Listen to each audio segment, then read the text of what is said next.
Tamil Nadu Technical Examinations, English Senior, October 1971.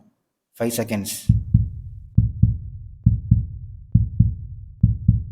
Start. Mr. Vice Chairman, I would like to divide this problem into two broad aspects. One is a law and order problem. Once we abridge the constitution and alter the fundamental rights, then it is almost an invitation to people take up the challenge. I may tell this house through you that if one feels very strongly and very sincerely about anything, he is expected to take or be cognizant of the consequences. Therefore, let us not look at this problem merely as a law and order problem, but as a problem, as my friend Mr. Bhupesh Gupta has put it, which ought to be solved in the political sphere to get a political solution for that. May I, with your permission, put to myself one question? What do I gain by standing alone in this house, expressing an unpalatable thing, knowing fully well that if I were to give up that unpalatable thing, you would take every one of you would take me into your hearts? What do I get by standing aloof and alone? You should understand the psychology behind that stand. Please do not think that I am pressing for it for the mere novelty of it. There is frustration, a very intense and a very growing one, among a section of people of my part who definitely feel that the present political setup, the federation, is not going to deliver them the goods, and that is why, after having had the experience in this federation, not only the members of my party but members outside my party too feel that unless something radical is thought of, unless some new kind of political setup is created, this federation is not going to stand the strain and stress of the times. Of course, the minister was kind enough to state that even without this amendment, the constitution is very clear that the talk about separation is repugnant to the constitution. I may point out that juries are divided on that point, and I quote the opinion of one jurist of this august house. I am quoting Mr. Sapru.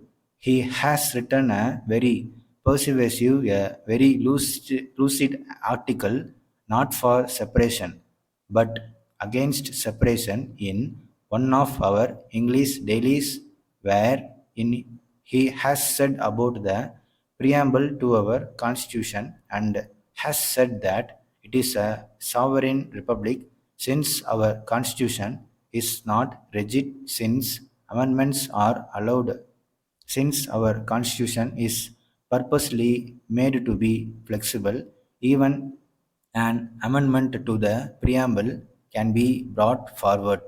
Therefore, it does not matter much whether, as the minister has stated, the talk about separation is repugnant to the constitution, or, as the jurist has pointed out, it is open to question. Apart from the constitution, it is a matter of conscience. You should think, every one of you in this house should think as to why a particular section in this country feel in a way diametrically opposite to what everybody else feels. We could not have been peculiarly brought up in a different way. We could not have been unaware of the good influence that was being inculcated in this country for the past 40 or 50 years. We have heard Mahatma Gandhi talk about the great Bharat. We have heard with thrill, as most of you have heard, about the oneness of this country. We have read about the oneness of this country, and yet, why is it that some of us feel that the present political setup of such a federation makes the state become almost like a colony. Why is it that we should feel in that way? Dear Sir, sometime back, the Indian Airlines Corporation conducted successful proving flights to Cochin and other airports in the south. The public were and are still hoping that Indian Airlines Corporation would be introducing Boeing the service to Bombay and Madras from Cochin. The existing flight is inadequate. The Boeing aircraft is specifically designed to operate from runways with a length of 1,000 feet. I also gathered that Indian Airlines Corporation is contemplating introduction of a Boeing service from Bombay to Trivandrum instead of Cochin. The reasons being that there are port trust cranes around the airport in Cochin projecting to a height of 200 feet and that the runway is not able to take the full weight of the Boeing aircraft. There is very great demand for seats to Cochin from Madras and other southern stations. It would be advisable for Indian Airlines Corporation to introduce direct non-stop Boeing services between Madras and Cochin. This service will ease a lot of pressure on the flights going to Cochin through various points in the southern region. Further, since the obstacles of introducing Boeing service to Cochin and Coimbatore can be overcome by implementing the suggestion given above.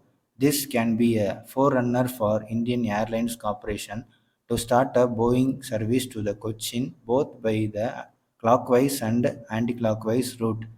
I would very much like you to kindly consider my above suggestion with kind regards, yours sincerely. Stop.